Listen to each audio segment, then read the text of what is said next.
السلام علیکم، سریہ چین میں خوش آمدید. میں ہوں فاطمہ ناصر اور اس خوبصورت صبح کا آغاز ایک ساتھ کرتے ہیں. امید کرتی ہوں کہ آپ لوگ سب خیریت سے ہیں، اپنا خیال رکھ رہے ہیں. کوشش کریں جتنا بھی ہو سکے اپنی سوسائٹی میں، کمیونٹی میں پازیٹیولی کنٹریبیوٹ کریں. اینڈ ہم سب کی رسپانسبلٹی ہے کہ ہم اپنے آپ کو بہتر کرنے کی کوشش کریں. اگر ہم دوسروں کو کرٹیسائز کرتے رہیں، یہی کہتے رہیں کہ کوئی اور کوئی چیز کیوں کرتا ہے، تو ہم کبھی بھی اپنی سوسائٹی کو بہتر نہیں کر پائیں گے. اسی خیال کے ساتھ، اسی سوچ کے ساتھ آگے بڑھتے ہیں. ایک دن ایک نیکی میں پروفیسر امانت رسول ہمارے ساتھ موجود ہوں گے. چلتے ہیں ان کی طرف.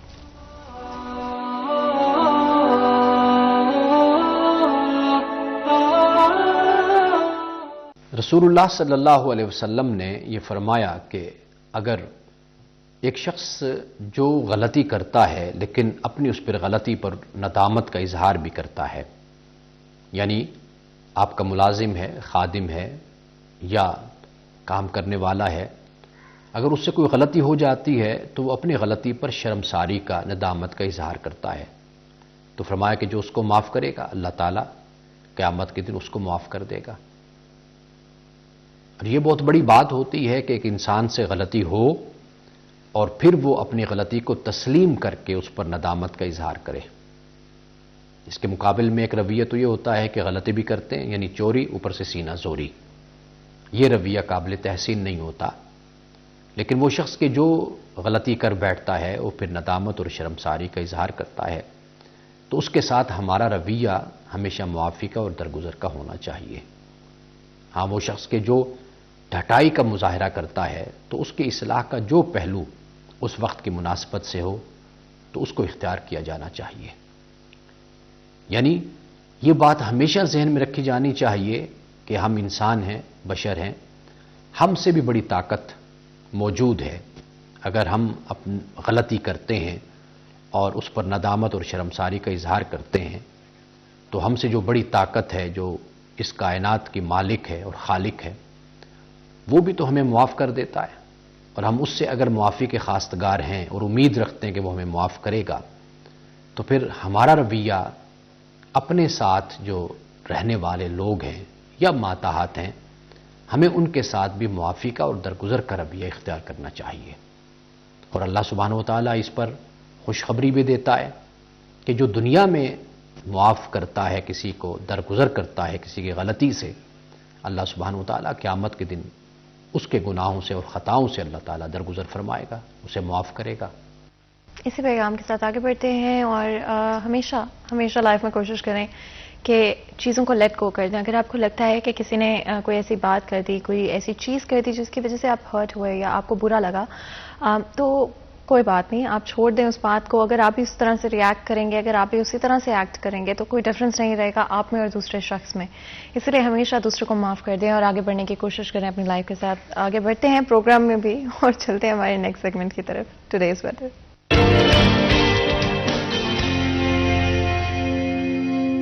مریم رضا ہمارے ساتھ موجود ہوں گی، جانیں گے موسم کے صورتحال. جی مریم. نہ بادل آئیں گے نہ ہی بارش برسے گی. آئندہ 24 گھنٹوں کے اندر اور آئندہ چند دنوں میں نہ بارش برسے گی اور نہ ہی بادل آئیں گے، جبکہ موسم اسی طرح سے خشک اور جو ہے وہ سرد رہے گا. اس کے ساتھ اگر بات کرتے چلے تو شہر فیصل آباد جہاں سرد موسم کو انجوائے کر سکتے ہیں، تو اس کے ساتھ ساتھ جو ہے خود کو بچانے کے لیے اس سردی سے، خشک سردی سے احتیاطی تدابیر اختیار کریں، ماسک کا استعمال کریں اور خاص کر کے جو خشک میوجات ہیں ان کا استعمال کریں تاکہ خود کو اس سردی سے تو بچائیں لیکن اس کے ساتھ ساتھ جو ہے اس موسم کو انجوائے بھی کر سکیں. اس کے بعد اگر درجہ حرارت کی بات کریں تو محکمہ موسمیات کے مطابق آج کم سے کم درجہ حرارت 16 ڈگری سینٹی گریڈ ریکارڈ کیا گیا ہے، جبکہ دوپہر کے وقت میں زیادہ سے زیادہ 24 ڈگری رہنے کا امکان ہے. ہوا میں نمی کا تناسب جو ہے وہ 65% ہے، جبکہ ہوائیں 7 کلومیٹر فی گھنٹہ کی رفتار سے چل رہی ہیں. ہوائیں چلنے کی وجہ سے فیصل آباد کا موسم کسی حد تک خوشگوار ہے، لیکن آئندہ 24 گھنٹوں کے اندر جس طرح سے میں نے پہلے بتایا کہ فیصل آباد میں نہ ہی جو ہے وہ بادل برسیں گے نہ بارش ہوگی، لیکن فیصل آباد کا موسم جو ہے وہ اسی طرح سے خشک اور سرد رہے گا. تو شہر فیصل آباد کو آئندہ چند دنوں تک اسی طرح کا موسم، خشک موسم جو ہے وہ برداشت کرنا پڑے گا. لیکن محکمہ موسمیات کی جانب سے اس بات کی بھی خوشخبری سنائی جا رہی ہے کہ چند دنوں کے بعد بارش اور بادل جو ہیں شہر فیصل آباد کا رخ کریں گے. جی بہت بہت شکریہ مریم اس اپڈیٹ کے لیے. آپ لوگوں نے سنا فیصل آباد شہر کے موسم کے حوالے سے اگلے کچھ دنوں میں موسم اس طرح سے ڈرائی رہے گا، لیکن ایون اگر ڈرائی ویدر بھی ہے ڈیفینیٹلی ٹھنڈ کافی زیادہ ہوگی. تو کوشش کریں گے کہ اگر آپ صبح کے وقت یا شام کے وقت باہر جا رہے ہیں تو اپنے آپ کو کور کر کے رکھیں, کوئی شال لے لیں ہلکی سی, کوئی جیکٹ, اور دن کے تھرو آؤٹ اپنے آپ کو ہائیڈریٹڈ ضرور رکھیں. آئی تھنک سردیوں میں ہمیں محسوس نہیں ہوتا کہ ہمیں پانی کی ضرورت ہے, بٹ ایکچولی میں گرمی ہو یا سردی ہو اپنے آپ کو ہائیڈریٹ ہمیشہ رکھا کریں. تو نیم گرم پانی کی بوٹل اپنے ساتھ کیری کریں تھرو آؤٹ دا ڈے, جتنا ہو سکتا ہے پانی کا استعمال کرتے رہیں. اینڈ آف کورس دوسری چیز جو کہ آئی تھنک گرمی ہو یا سردی ہو آپ کو استعمال کرتے رہنا چاہیے, وہ سن پروٹیکشن ہے. ہمیں لگ رہا ہوتا ہے کہ دھوپ شاید اتنی تیز نہیں ہے, لیکن لازمی طور پہ sun damage is very very real, اس لیے کوشش کریں کہ سن پروٹیکشن ہر کچھ گھنٹے کے بعد ری اپلائی کرتے رہیں, اسپیشلی دن کے وقت. آگے بڑھیں گے اور آج کے اپنے موضوع کی طرف چلیں گے. آپ جانتے ہیں کہ ہماری ہمیشہ کوشش رہی کہ فیصل آباد شہر اور ڈفرینٹ ایشوز کے حوالے سے بات کریں. اس وقت پاکستان میں ون ٹاپک جو ہم سب سے ریلیٹ کرتا ہے, وہ چاہے فیصل آباد میں رہتے ہوں یا پورے پاکستان میں آپ کہیں بھی رہتے ہوں, وہ پالیٹکس ہے. اینڈ آف کورس اس کا ڈائریکٹلی یا انڈائریکٹلی امپیکٹ ہماری ڈیلی لائفس پر ہوتا ہے, ہمارے کمفرٹ ایز پر, وہ چاہے آپ کی پڑھائی ہے, آپ کی جابس ہیں, آپ کا بزنس ہے, ہر چیز پر ان ون وے اور اندر پالیٹکس کا امپیکٹ ہوتا ہوا نظر آتا ہے. اسی حوالے سے بات چیت کرتے ہیں کرنٹلی کیا صورتحال ہیں اور آنے والے وقت میں ہماری کیا ایکسپیکٹیشنز ہونی چاہیے. کیا ہم لوگ کوئی لگ رہا ہے, کوئی ایکسپیکٹیشن ہو سکتی ہے کہ جنرل الیکشنز ہوتے ہوئے نظر آئیں گے, اور اگر وہ نہیں ہوتے ہیں تو پھر کیا صورتحال ہوں گی. کرنٹلی جو سچویشن ہے اکنامکلی, جس طرح سے ہم اسٹرگل کر رہے ہیں, کیا وہ سچویشن آنے والے وقت میں امپروو ہو پائے گی. ہمارے ساتھ بہت ہی خاص مہمان موجود ہوں گے ہمارے آج کے اس ڈسکشن میں ہمارے ساتھ دینے کے لیے. سب سے پہلے ہمارے ساتھ عبدالرحمان موجود ہیں, ہمارے سینئر رپورٹر ہیں. عبدالرحمان, آپ کو ویلکم کرتے ہیں شو میں. بہت بہت شکریہ آج ہمارے لیے ہمارے شو کے لیے وقت نکالنے کے لیے. اسی کے ساتھ صاحبزادہ حافظ محمد امجد صاحب بھی ہمارے ساتھ موجود ہیں, جو کہ پروونشل جنرل سیکرٹری علماء مشائخ ونگ PMLN ہیں. آپ کو ویلکم کرتے ہیں شو میں. بہت بہت شکریہ ہمارے لیے ہمارے شو کے لیے وقت نکالنے کے لیے. جس طرح سے میں بات کری تھی عبدالرحمان, پالیٹکس کا امپیکٹ ہماری لائفس پر ہوتا ہے, ہمارے بزنسز, کمفرٹ, ایز اور ہر دوسری چیز پر, چاہے کس طرح سے ہر شخص خریداری کر سکتا ہے مارکیٹ میں, کس طرح سے اپنے گھر کو چلا سکتا ہے, ہر چیز پر ان ون وے اور انادر پالیٹکس کا امپیکٹ ہوتا ہے. کرنٹلی جو سچویشن ہے آنے والے وقت میں آپ کیا پریڈکٹ کریں گے اگر ہم سوچیں تو؟ دیکھیں فاطمہ, یہ آپ کی بات درست ہے کہ یہاں پر ہمارے یہاں کچھ زیادہ استعمال ہوتا ہے جو پولیٹکس کا نا, کہیں بھی بیٹھ جائیں تو یہی سیاسی گفتگو ہو رہی ہوتی ہے. اور آج کل یہ ساری گفتگو ایک تعیناتی کے گرد گھوم رہی ہے, جہاں پر نئے چیف آف آرمی اسٹاف کا جو ہے وہ تقرر ہونا ہے. وہ بلا شبہ پرائم منسٹر کی مینڈیٹ ہوتا ہے, ان کی ذمہ داری ہوتی ہے کہ وہ تقرر کریں, لیکن یہ اتنا کنٹروورشل کر دیا جاتا ہے ہر بار, اور خصوصاً اس بار تو یہ مسلسل جو ہے وہ تنازعات کا شکار ہے. ابھی تک تقریباً جو ہے وہ 29 نومبر کو کچھ ہی دن باقی ہیں, تو ابھی تک جو اعلان ہے وہ سامنے نہیں آ سکا. یہ بھی PMLN کی پالیسی ہے, تو اسی بات کا فائدہ جو ہے PTI بھی اٹھا رہی ہے. وہ انہی دنوں میں چاہ رہی ہے کہ جب پوسٹنگ ہو تو ان کا جو دھرنا ہے وہ بھی ادھر ہو, تاکہ وہ اگر کوئی ان کا کنٹروورشل کرنا ہے اس معاملے کو تو وہ ابتدائی سے ہی کیا جا سکے. تو یہ پاکستان میں بہرحال ایک بڑا مسئلہ رہا ہے کہ یہاں پر جو چیزیں ہیں وہ تھرو پراپر چینل نہیں چلتی, اور یہ ایک بہت بڑا ایشو بھی رہا ہے کہ روٹین میں جس طرح سے باقی کام ہوتے ہیں ہمارے ہاں نہیں ہوتے. یہاں پر کوئی بھی پوسٹنگ لے لیں, وہ جب ختم ہونے کے قریب آتی ہے تو وہ حکومت جو ہے وہ نئی تعیناتی سے گھبرا رہی ہوتی ہے, کوئی بھی کسی بھی عہدے کی ہو. یہ تو عدالتوں میں بہتر ہوا کہ یہاں پر چیف جسٹس جو ہے وہ سینیرٹی بیس پہ لگ جاتے ہیں, کیونکہ وہ ایک انسٹیٹیوشن ہے. تو ادروائز یہ پہلے یہ بھی ایک بڑا مسئلہ ہوتا تھا. اسی طرح سے باقی تمام جو عہدے ہیں, وزارتیں لگانی, تو یہ کئی چیزیں ہیں جو پینڈنگ پڑی ہوئی کئی مہینے تک پینڈنگ چلتی چلی جاتی ہیں. تو یہ بہرحال ہمارے مسئلہ ہے. پھر اس کا یہ سٹیک پہ لگ جاتی ہیں چیزیں کہ جو ملک کی معیشت ہے وہ داؤ پہ لگ جاتی ہے. دیکھیے, ایک تو ہماری جو اکانومی ہے اس کا حجم بہت چھوٹا سا ہے, وہ کوئی بھی بڑی خبر جو ہے وہ نہیں سہار سکتی. کوئی بھی نیگیٹو خبر آتی ہے تو اس کا پورا نیچے تک امپیکٹ آتا ہے. دیکھیں, جو لوگ جو ٹریڈرز ہیں, یہ ڈالر کی بات کریں, اسٹاک مارکیٹ کی, یا اسی طرح سے جو اس شعبوں سے وابستہ ہیں, وہ گولڈ سے وابستہ ہیں, وہ جب نیگیٹو خبر آتی ہے تو وہ چیزیں جو ہے وہ دڑم کر کے گر جاتی ہیں. پھر اس کے بعد کوئی بھی خریدار نہیں ملتا. تو ویسے بھی جب سے یہ حکومت آئی ہے, بجلی کی قیمتیں بڑھی ہیں, فیول کی قیمتیں بڑھی ہیں, تو اس کا یہ امپیکٹ پڑا ہے کہ ہماری جو آدھی سے زیادہ فیکٹری ہیں وہ بند ہو چکی ہیں. روزگار کا لوگوں کو مسئلہ ہے, لوگوں کو بجلی کے بڑے بڑے بھاری بھرکم بل آ رہے ہیں. ابھی سردی میں بل تو کم ہو جائیں گے, اس میں حکومت کا کوئی کنٹرول نہیں ہے. جو فی یونٹ ہے وہ تو اسی طرح سے پڑے گا, لیکن کیونکہ سردیوں میں بجلی کی کھپت عام گھروں میں کم ہوتی ہے, اس لیے جو ہے وہ بل تھوڑے ہلکے آئیں گے. گرمیوں میں بڑا جو ہے وہ لوگوں کا کڑاکا نکلا, اور اس کا نتیجہ ہم نے یہ دیکھ لیا کہ فیصل آباد میں جو عابد شیر علی کی شکست ہے, اس کی ایک بڑی وجہ جو ہے وہ بجلی کے بلز بھی رہے ہیں. عمران خان کا جو بیانیہ چلا ہے جس کو ہم کہتے ہیں کہ وہ مارچ اپریل سے شروع ہو کر ابھی تک جاری ہے، اس کی بڑی وجہ مہنگائی ہے۔ اگر یہ حکومت، اتحادی حکومت جو بنی ہے نون لیگ کی، پیپلز پارٹی سمیت دیگر جماعتوں کی، یہ مہنگائی پر قابو پا لیتے تو یقیناً انہیں اتنی مشکلات کا سامنا نہ کرنا پڑتا۔ اور اس سے پہلے جو عمران خان کی ان پاپولیرٹی تھی اس کی وجہ بھی مہنگائی تھی، یعنی کہ لوگوں کے لیے سب سے بڑا مسئلہ مہنگائی ہے، اور وہ اتنی زیادہ ہوئی ہے اور وہ اتنی شدت سے ہوئی ہے کہ لوگ اس سے سنبھل نہیں سکے، اور نتیجتاً جو ہے وہ سارے ڈیمیج ہوئے۔ اور ابھی آپ نے جو کہا ہے صورتحال کی، تو اتحادی حکومت کے کنٹرول میں تو ہے سارا کچھ۔ یہ امید تو بڑی ہے ہمیں کہ اگلے سال جب الیکشن ہوں گے اس سے پہلے چیزیں بہتر ہو جائیں گی، لیکن کچھ یوکرین کی وار کی وجہ سے جو ہے وہ فیول پرائسز اوپر گئیں، پھر کئی دوسرے مسئلے بن گئے جن کی وجہ سے ہم براہ راست انوالو ہوئے، پھر جو یوکرین روس کی وار کی وجہ سے گندم بھی مہنگی ہو گئی جو کہ ہمیں پہلے سستے داموں مل جاتی تھی، پھر جو کوئی کسر باقی رہ گئی تھی وہ سیلاب نے پوری کر دی۔ تقریباً 30 ارب سے 50 ارب ڈالر کے درمیان نقصان ہوا ہے ہمارا۔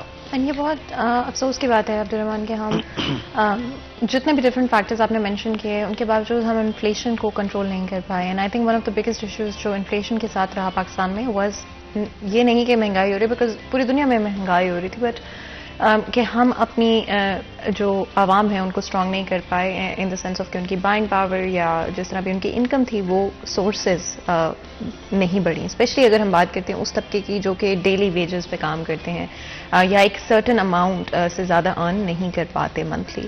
اگر آپ اس پہ کامنٹ کرنا چاہیں کتنی مشکل صورتحال ہیں آج عوام کے لیے، اور آگے جاتے ہوئے آپ کی پارٹی کی کیا کوشش ہوگی چیزوں کو بہتر کرنے کی؟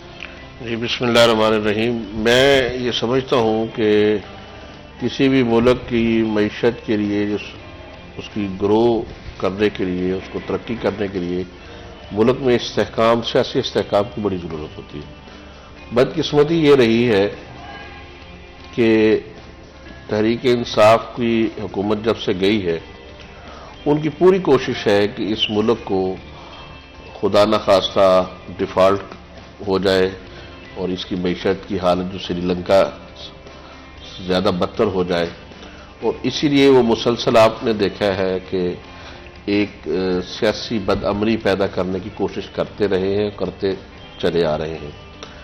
قوم کو کس طرح آپ کے سامنے گمراہ کیا گیا بیانیہ کے نام پر، کہ پہلے وہ سائفر آ گیا جی امریکہ سے، پھر جناب ہمیں اسٹیبلشمنٹ نے ہمارے ساتھ یہ کر دیا، اور پھر اب وہ سارے یو ٹرن آپ کے سامنے ہیں۔ بیسکلی اس ملک کو ایک، میں یہ سمجھتا ہوں پری پلاننگ اس کی معیشت کو تباہ کیا جا رہا ہے۔ اب وار جو ہے وہ دوسری جنگ نہیں ہوگی، اب تو معیشت کی وار چل رہی ہے۔ تو اس کو بڑی پلاننگ کے ساتھ، یہ جو ہم کہتے ہیں نا فارن فنڈڈ، اور پھر وہ الیکشن کمیشن میں ثابت بھی ہوا، اور پھر یہ ابھی توشہ خانہ جو آیا ہے، تو یہ ساری کڑیاں اس طرف مل رہی ہیں۔ اس ملک کو ایک پلان کے تحت اس کی معیشت کو تباہ کیا جا رہا ہے۔ جس طرح عبدالرحمان نے کہا کہ جب اس ملک میں کوئی خبر آتی ہے، کوئی نیوز چلتی ہے، تو کاروباری طبقے پہ اثر پڑتا ہے۔ آپ جب بزنس کر رہے ہوتے ہیں تو جو بزنس مین ہے وہ دیکھتا ہے کہ یہاں جس جگہ میں بزنس کرنے جا رہا ہوں وہاں امن و امان کیسا ہے، سیاسی طور پہ اس ملک کے حالات کیسے ہیں۔ تو جب ہم یہاں روز سڑکیں بند کر دیں، موٹر ویز بند کر دیں، اور کہیں ہم کہ یہ ہمارا آئینی حق ہے، یعنی آئین نے یہ حق دیا کہ آپ روڈ بند کر دیں، آپ ایمبولینسوں کو رستہ نہ دیں، آپ مریضوں کو رستہ نہ دیں، آپ فیکٹری کے مزدور کو رستہ نہ دیں، ٹیچرز کو، اسٹوڈنٹس کو رستہ نہ دیں۔ تو میں یہ سمجھتا ہوں کہ تحریک انصاف کے جو قائد ہیں عمران خان، انہوں نے اور ان کی جماعت نے اس ملک کی معیشت کا 4 سال اپنے دور حکومت میں بھی بیڑا غرق کیا، اور اب مزید کردار ادا کرے۔ پاکستان مسلم لیگ نون پی ڈی ایم کے ساتھ مل کر کوشش میں ہے، اور آپ کو جس طرح بھی وزیر خزانہ نے 2 دن پہلے پریس کانفرنس میں بھی اس عزم کا اظہار کیا ہے کہ ہم اس کو ڈیفالٹ نہیں ہونے دیں گے انشاءاللہ۔ میں آپ سے ایک چیز پوچھنا چاہتی ہوں، اگر آپ اسیس کریں پی ٹی آئی کے آلموسٹ 4 سال، اور اس سے پہلے یا تو آپ کی پارٹی رہی ہے یا پیپلز پارٹی ان پاور رہی ہے، اگر ہم لاسٹ کچھ ڈیکیڈز کو دیکھتے ہیں، کیوں آپ کو لگتا ہے یا کس طرح سے کیا کیا پی ٹی آئی نے ان 4 سالوں میں جس کی وجہ سے ہماری معیشت یہاں تک پہنچ گئی؟ دیکھیں، پی ٹی آئی کی سب سے بڑی جو میں یہ سمجھتا ہوں جس کی وجہ سے اس ملک کو 75 سال میں اتنا نقصان نہیں ہوا جتنا ان 4 سالوں میں. یہ فگر تو آپ میڈیا پرسن ہیں, آپ کو پتہ ہے, میڈیا پہ رپورٹس ہو چکے ہیں کہ جتنا قرضہ 75 سال میں نہیں لیا گیا جتنا 4 سالوں میں پی ٹی آئی کے دور میں لیا گیا ہے. اور پھر اس قرضے کو جو لیا گیا ہے وہ کہاں یوٹیلائز ہوا ہے. یہ کوئی آج تک عمران خان صاحب پچھلے 7 مہینے سے یہ تو شور مچا رہے ہیں کہ سائفر آیا, اسٹیبلشمنٹ نے سازش کی, نیوٹرل ہو گئے, میرے ساتھ یہ ظلم ہوا. یہ نہیں بتاتے کہ میں نے کون سا بڑا موٹر ویز بنائی انہوں نے, بتائیں کوئی بجلی کا کارخانہ انہوں نے لگایا ہو, بتائیں کوئی انہوں نے کیا کیا کہ پاکستان کا اسٹیٹ بینک گروی رکھ دیا ورلڈ بینک کے پاس, ایسے معاہدے کیے, سی پیک کو سارا اٹھا کے غیر ملکی کو. ہمارا چائنا کے ساتھ ایک معاہدہ تھا کہ سی پیک کے جتنے بھی وہ اس کے نقشے ہیں یا جو ایگریمنٹس ہیں وہ ہم پاکستان اور چائنا کے درمیان ایک خفیہ معاہدہ تھا, لیکن انہوں نے اٹھا کے وہاں ورلڈ بینک کو سارے دیے, جس پہ آج بھی چائنا ناراض ہے.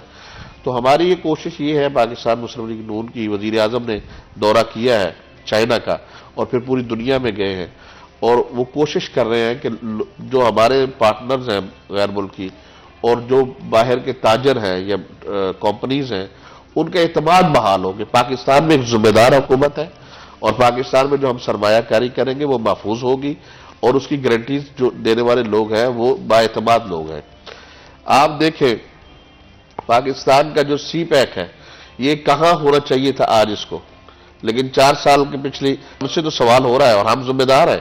ہمارے تو وزراء اور حکومت یہ کہتی ہے کہ ہم جو ہماری کارکردگی ہم ساری کارکردگی ہم اس کے جواب دیں, لیکن 4 سال کا کوئی سوال نہیں کر رہا کہ 4 سال میں کیا ہے. نہیں بالکل, آئی تھنک ڈیفینیٹلی سوال تو بنتے ہیں اور اقتدار میں آتا ہے تو سوال عوام کے ہی ہوتے ہیں.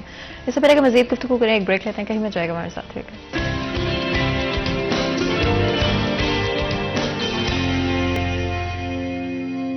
Welcome back. سریہ چین میں ایک دفعہ پھر آپ کو خوش آمدید کہتے ہیں. بریک میں جانے سے پہلے گفتگو جائے تھے پالیٹکس کے حوالے سے بات کر رہے تھے, ڈفرینٹ ایشوز جو کہ ایگزسٹ کرتے ہیں آج, کس طرح سے ہماری اکانومی اگر یہاں تک پہنچی تو کیا فیکٹرز تھے. عبدالرحمان, کچھ چیزوں کے حوالے سے ہم نے بات کی, لیکن اگر ہم لونز کی بات کریں اور لانگ ٹرم سولوشن کی بات کریں اپنی اکانومی کو لے کر, اور اسپیسیفکلی آف کورس بیکاز ہم اکانومی کے موضوع پہ بات نہیں کریں, ہم overall politics and policies پر بات کریں, بٹ اتنی میجر مسٹیکس کی گئی ہیں اور ابھی بھی اگر ہم دیکھتے ہیں تو ہمارے پاس کوئی لانگ ٹرم پلان نہیں ہے, ہم لونز کے اوپر انٹائرلی ریلائی کر رہے ہیں. ایون اگر ہم کرنٹلی سچویشن کی بات کریں تو کیا آنے والے وقت میں ہم اپنی اکانومی کو اس موجودہ پلان کے ساتھ اسٹیبلائز کر پائیں گے؟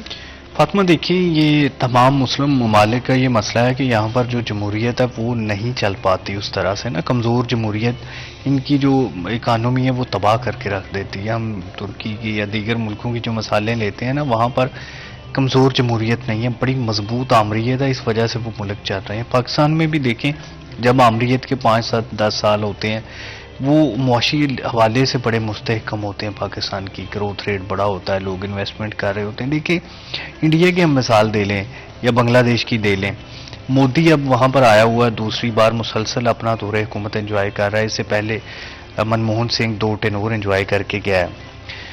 بنگلہ دیش میں سیم صورتحال ہے, تو ابھی مودی آنے والے ٹائم میں بھی ہوگا. چین میں دیکھ لیں ان کو لائف ٹائم جو ہے وہ پریزیڈنٹ بنا دیا گیا ہے.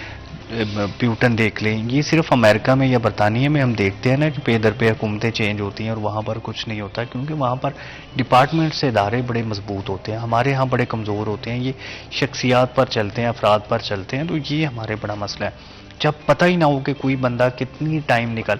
دیکھیں عمران خان کا دیکھ لیں نا, 18 میں آئے تو بڑے مضبوط تھے, ایک پیج پر تھے, فوج کے ساتھ تھے, اسٹیبلشمنٹ ان کے ساتھ تھی, تو یہاں پر گروتھ ریٹ 6 پہ چلا گیا. یہاں پر لوگوں نے انویسٹمنٹ کی, کرونا کے دنوں میں بھی ایون بہت لوگوں نے پیسہ کمایا, ٹیکسٹائل میں بڑا پیسہ کمایا لوگوں نے. لیکن جب ان کے پاس عدم اعتماد آئی ہے ان کے خلاف, تو پھر وہی دیکھ لیں ہمیں رولا. شہباز شریف کا کوئی آئیڈیا نہیں ہے کسی کو کہ یہ پورا ٹائم اگست تک چلتے ہیں, جون میں چلتے ہیں, مارچ میں چلتے ہیں, کب یہ ریزائن کر کے نئے الیکشن کر دیں گے. یہ تو ایک نگران حکومت ٹائپ ہے نا. پھر لوگ ٹرسٹ نہیں کرتے. دیکھیں یہاں پر حکومتیں اتنی تیزی سے تبدیل ہوتی ہیں کہ لوگوں کا جو ٹرسٹ ہے وہ ختم ہو کے رہ جاتا ہے. حالات کبھی بھی اتنے نارمل نہیں رہتے, اور پچھلے 8-10 ماہ سے تو بالکل ہی نہیں رہے. یہاں پر کوئی کیسے انویسٹمنٹ کرے گا؟ FATF کی بہت بڑی خبر تھی کہ ہم Grey جو list اس کی سے باہر گرے لسٹ سے باہر آ گئے، لیکن اس کا ہمیں ایک ٹکے کا فائدہ نہیں ہوا، کیونکہ جو ہماری انٹرنل صورتحال ہے یہ بڑی خراب ہے۔ یافا صاحب نے ٹھیک کہا کہ ملک کی جو معاشی صورتحال خراب کرنے میں اپوزیشن کا بڑا ہاتھ ہے، لیکن اپوزیشن کو اٹھا کے جیل میں پھینک دی۔ یہ پاکستان کا ہمیشہ سے دستور آیا ہے کہ اپوزیشن لیڈر جیل میں رہا ہے تو پرائم منسٹر چلا ہے۔ یہ واحد اپوزیشن لیڈر ہے جس کو ابھی تک جیل میں نہیں ڈالا، باقی تو ہر اپوزیشن لیڈر جو پرائم منسٹر کی کرسی سے اٹھتا ہے اس کو جیل میں ڈالتے ہیں، پھر یہ استحکام آتا ہے نا۔ پرویز مشرف اگر بے نظیر کو، نواز شریف کو نہ نکالتا تو کیسے حکومت کرتا ہے نا؟ اگر عمران خان نواز شریف کو، شہباز شریف کو جیل میں نہ ڈالتا تو وہ کیسے حکومت کرتا؟ اور جب وہ جیل سے نکلے ہے تو اس کی حکومت بھی گئی ہے۔ یہ دیکھیں اصول ہے، چلتا ہے یہ ہمارے ملک میں کہ اپوزیشن لیڈر باہر رہ کے تنگ کرے گا، وہ انسٹیبلٹی پھیلائے گا، لوگوں کو تاثر دے گا کہ وہ وزیر اعظم کبھی بھی بن سکتا ہے، تو کوئی نہ کوئی کیس اٹھا کے جیسے ماضی میں پھینکا جاتا ہے۔ کتنے کیسز ہیں کہ اس کو پکڑنے کی جرت بھی نہیں کر پا رہے نا، یہ مسئلہ بنا ہوا ہے۔ تو یہ جو کمزور جمہوریت ہے، کمزور سبسڈیز کا نظام ہے ہمارے ہاں، یہ نہیں چل سکتا، یہ ملک کی معیشت کے لیے زہر قاتل ہے۔ دیکھیں یہ ابھی صحت کارڈ نو ڈاؤٹ بہت اچھی چیز ہے، لیکن اربوں روپے اس پہ لگایا جا رہا ہے۔ نو ڈاؤٹ جو یوٹیلیٹی سٹورز بڑی اچھی چیز ہے، لیکن 50 ارب سے زائد کا بجٹ اس کے لیے رکھا گیا ہے، اور جو ٹیکسٹائل والے یا دوسرے جو کما کے لاتے ہیں، ڈالر یہاں پر لے کے آتے ہیں، یا جو لوگوں کو روزگار دیتے ہیں، وہاں پر ہم نے سبسڈیز بند کر دی ہوئی ہیں۔ دیکھیں سبسڈی سارے دیتے ہیں، لیکن ان کی انکم کا بھی ہم نے دیکھنا ہوتا ہے۔ ہمارے جب تک ہم ڈیفیسٹ میں ہیں، دیکھیں ہم جب بجٹ ہی ڈیفیسٹ کا بناتے ہیں کہ یہ پیسے ہم نے قرضوں سے پورے کرنے ہیں، یہ قرضے پے کرنے کے لیے ہم نے مزید قرضے لینے ہیں، تو پھر کیسے معیشت بہتر ہوگی؟ کوئی بھی لیڈر مشکل فیصلہ نہیں کر رہا، کیونکہ جب وہ مشکل فیصلہ کرتا ہے تو وہ ان پاپولر ہو جاتا ہے۔ دیکھیں یہ شہباز شریف نے تھوڑے مشکل فیصلے مفتاح نے کیے تو ان کو بدل دیا گیا، شہباز شریف کو بچانے کے لیے مفتاح کی قربانی دی گئی۔ عمران خان نے بھی جب IMF سے ڈیل ہوئی تھی حفیظ شیخ کی قربانی دے دی تھی۔ تو یہ بڑا مسئلہ ہے کہ لیڈر اپنی مرضی سے فیصلہ کرتا ہے پھر قربانی دے دیتا ہے۔ ابھی انہوں نے اپنا وزیر خزانہ بھی قربان کیا ہے جو عدلیہ میں نئے ججز کے حوالے سے نون لیگ نے۔ تو یہ مطلب راجنیتی کی یہاں پر اصول ہے کہ سخت فیصلے نہیں لیے جاتے، بندوں کو قربان کر دیا جاتا ہے۔ جب تک پرائم منسٹر آ کر خود دیکھیں، یہ نئے الیکشن سے ہی ہو سکتا ہے، یہ بات تو طے ہے کہ یہ 2 4 5 مہینوں والی 12 پارٹیوں کی حکومت کچھ نہیں کر سکتی۔ تب تک الیکشن نیا ہوگا، اس کے بعد جو بھی پرائم منسٹر بنے وہ آ کے بتائے کہ یہ ہمارا مسئلہ ہے، اتنے ہمارا نقصان 30 سے 50 ارب ڈالر کا ہوا ہے، ہماری ایگریکلچر تباہ ہو چکی ہے، یہ سارا جو ہے وہ ہم نے باہر سے بھی چیزیں منگوانی ہے یا یہاں پر بھی لگوانی ہے، اور 1 سال بڑا مشکل ہوگا۔ ابھی گیس کی صورتحال دیکھ لیں نا، 12 گھنٹے کی لوڈ شیڈنگ ہو رہی ہے، گزشتہ روز پورے شہر کی گیس بند رہی ہے۔ تو یہ نئے سودے نہیں ہوئے، کس نے کرنے تھے؟ یہ عمران خان نے کرنے تھے پچھلے برسوں میں، لیکن جب ہم نے LNG میں اٹھا کے شاد خاقان عباسی کو نیب نے جیل میں ڈال دیا، اس کے بعد کسی نے ڈر کے مارے سودا ہی نہیں کیا لانگ ٹرم نا، کہ ان کا وہی انجام نہ ہو۔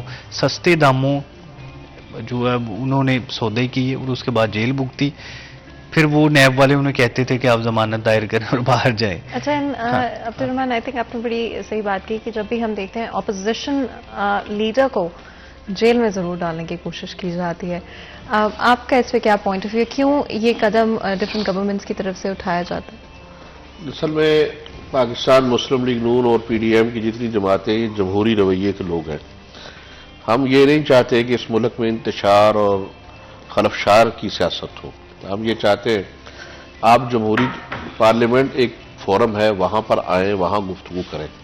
لیکن جو حالات بن رہے ہیں، مجھے لگتا ہے کہ ہم اپوزیشن کے لیڈر کو جیل میں جانا پڑے گا، اس میں حکومت کی خواہش نہیں ہوگی بلکہ ان کی اپنی کرتوتیں ہوں گی، ان کے جو انہوں نے چوریاں کی ہیں، جو انہوں نے توشہ خانہ میں چوری کی ہے، الیکشن کمیشن آف پاکستان نے جو سفارش گورنمنٹ سے کی ہے اس پہ FIA کی تحقیقات ہو رہی ہیں، نیب الگ کر رہا ہے، تو انشاءاللہ یہ خواہش بھی عبد الرحمان بھائی کی پوری ہونے جا رہی ہے کہ یہ ضرور آپ جائیں گے۔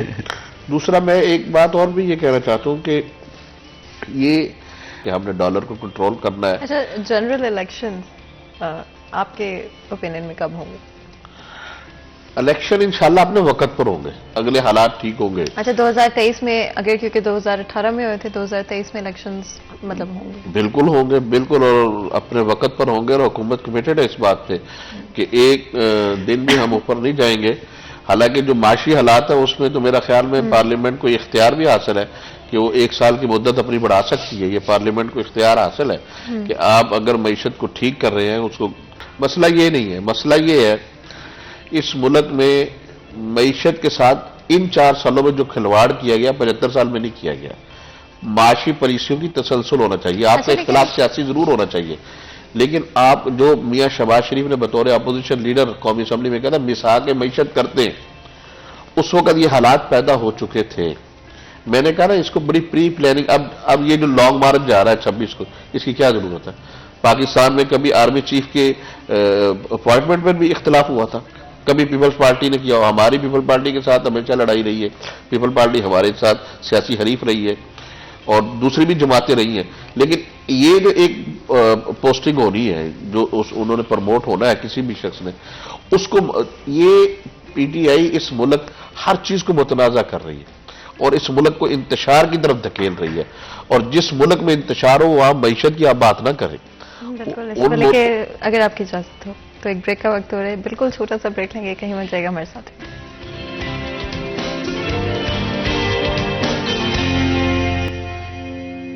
Welcome back. سریہ چند میں ایک دفعہ پھر آپ کو خوش آمدید کہتے ہیں. بریک میں چانس پر گفتگو جاری تھی، بات کریں پالیٹکس کے حوالے سے، کرنٹ صورتحال اینڈ موونگ فارورڈ کیا ایکسپیکٹیشنز ہونی چاہیے. عبدالرحمان کہ کافی سارے ڈفرینٹ ایسپیکٹس کو کور کرنے کی ہم نے کوشش کی، بٹ اگر ہم سمرائز کریں آج کے ڈسکشن کو اور اوور آل آنے والے وقت میں لوگوں کی کیا ایکسپیکٹیشنز ہونی چاہیے، تو آپ کیا کہیں گے؟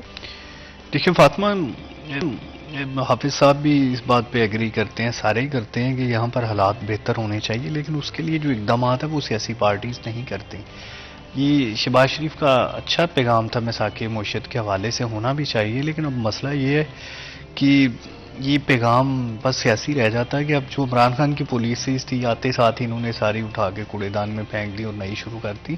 تو پھر وہ مطلب کہاں کا مساق اور کہاں کی جو معیشت یا کہاں کی صورتحال، یہ سارے اپنا فائدہ دیکھ رہے ہوتے ہیں نا. اس میں مطلب ٹیکسٹائل سے جو ہے وہ سارے ریلیف واپس لے لیے، کو آدھی سے زیادہ جو فیکٹریز میلز بند پڑ گئے، ٹیکسٹائل کا شعبہ جو ہے انحطاط کا شکار ہو گیا، اور باوجود اس کے کہ کپاس یہاں پر بڑی ڈیمیج ہوئی ہے پورے سندھ میں، یہاں پر جنوبی پنجاب میں.